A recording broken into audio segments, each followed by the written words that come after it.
Hai, kembali lagi bersama saya Desti Nestiani Manupas, mahasiswa Universitas Nusa Cendana Kupang, Fakultas Ilmu Sosial dan Ilmu Politik, jurusan Sosiologi, kelas B semester 5. Nah, kali ini saya akan menjelaskan buku ketiga dari mata kuliah Gerakan Sosial yang diasuh oleh Bapak Lazarus Jamat. Nah, dalam buku ini berbicara mengenai yang pertama, protes, kontrol, dan kepolisian.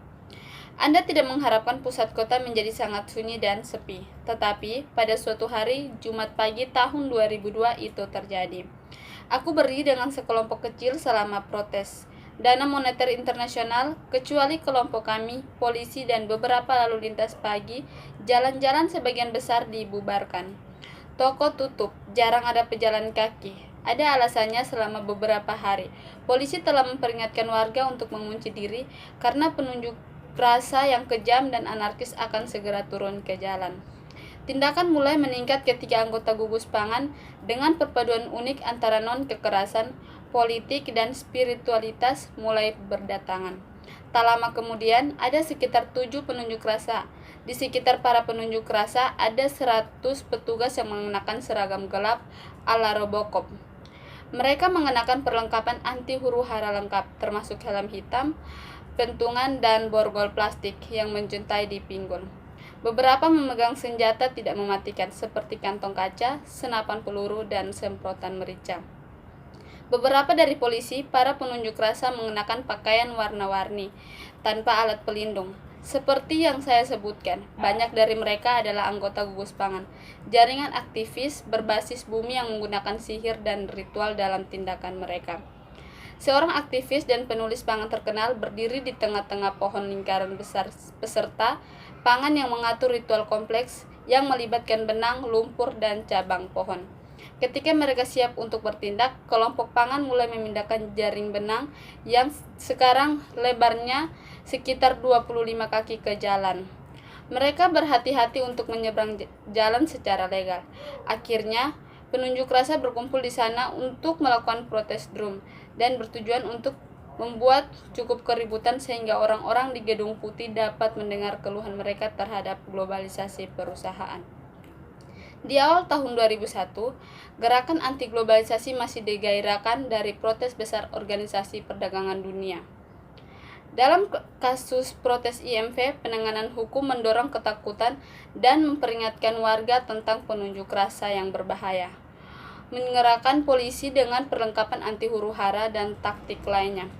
Mereka juga pandangan tentang kontrol dan kepolisian, termasuk 3 bidang kontrol yang terpisah, tetapi saling terkait, bidang hukum, fisik, dan psikologi yang terbentuk di sekitar setiap protes.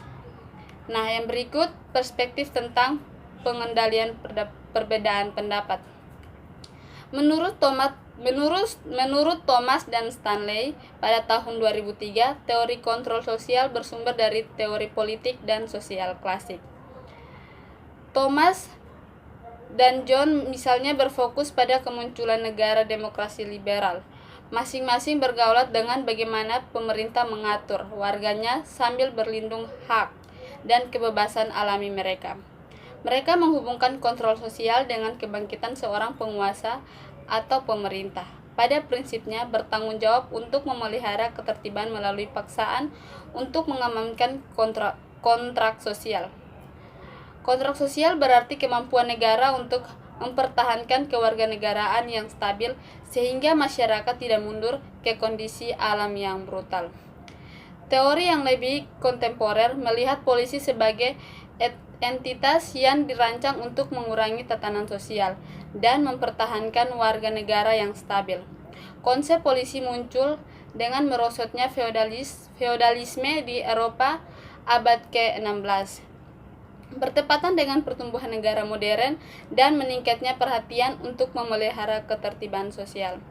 Karena konsep kontrol sosial dan polisi muncul pada masa transisi dan feodalisme ke modernitas dan bersumber dari sumber kepedulian terhadap keamanan negara, maka pembahasan tentang kontrol sosial sejak awal telah dikaitkan dengan keamanan negara.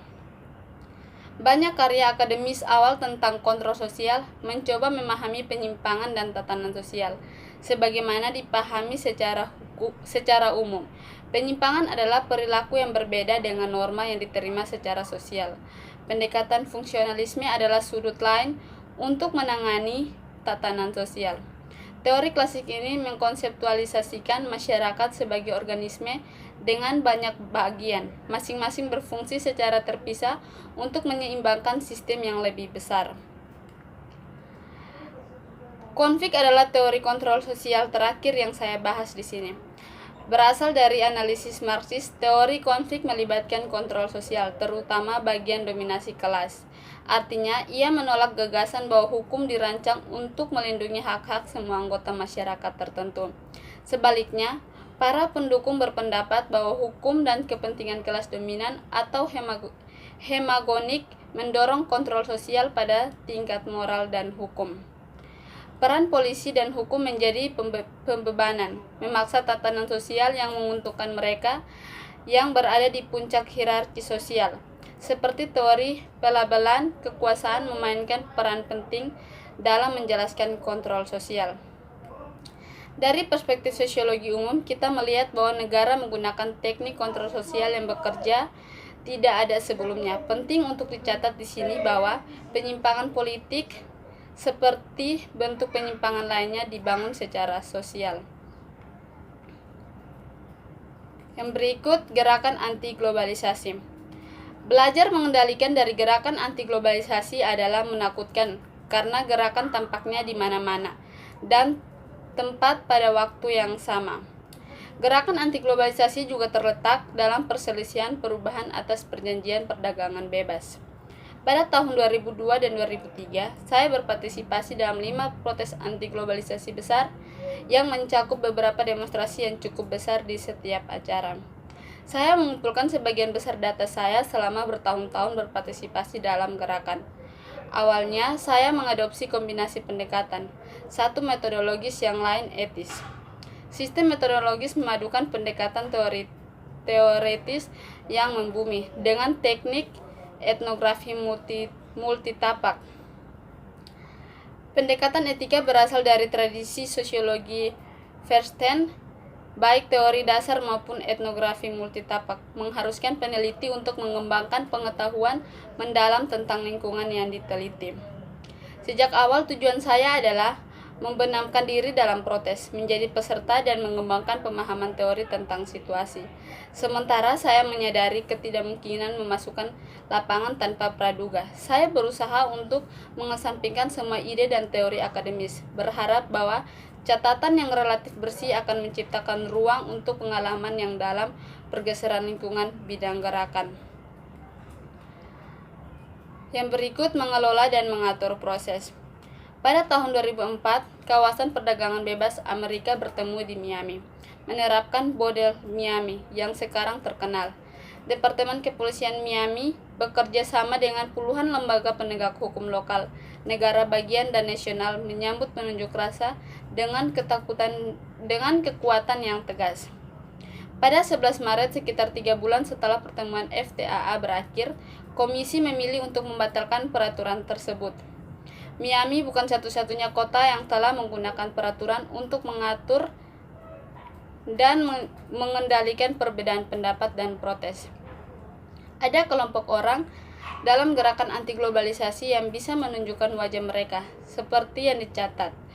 Cuk, memakai topeng bisa menjadi tindakan menjaga netralitas. Undang-undang forum publik hanya dapat menempatkan batasan wajar pada waktu, tempat, dan cara. Menurut MC Pyle dan rekan-rekannya, perizinan merupakan inti dari model manajemen yang dinegosiasikan dari protes kepolisian karena polisi cenderung tidak menggunakan kekerasan, dan karena itu menindas gerakan. Dimulai sebelum protes dengan proses perizinan, kata seorang letnan di Departemen Kepolisian Washington.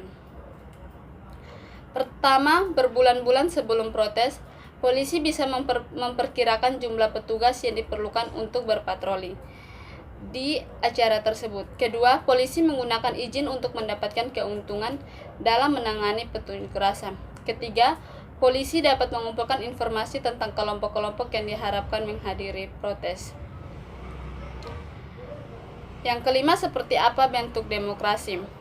Pada tahun 1999, Organisasi Perdagangan Dunia bertemu di Seattle untuk meluncurkan putaran negosiasi perdagangan milenial. Bersama dengan pertemuan tersebut, sekitar puluhan ribu penunjuk rasa dari seluruh dunia yang melakukan demonstrasi jalanan besar-besaran di luar tempat pertemuan. Dengan menggunakan model berbasis jaringan, penunjuk rasa yang diatur di sekitar kelompok alifinitas untuk memblokir lalu lintas, menutup persimpangan dan mengunci pintu masuk di gedung. Kontrol fisik ruang mengacu pada cara-cara di mana Departemen Kepolisian secara hati-hati memilih dan memetakan lingkungan material sebelum dan selama protes. Demikian video singkat dari saya, sekian dan terima kasih.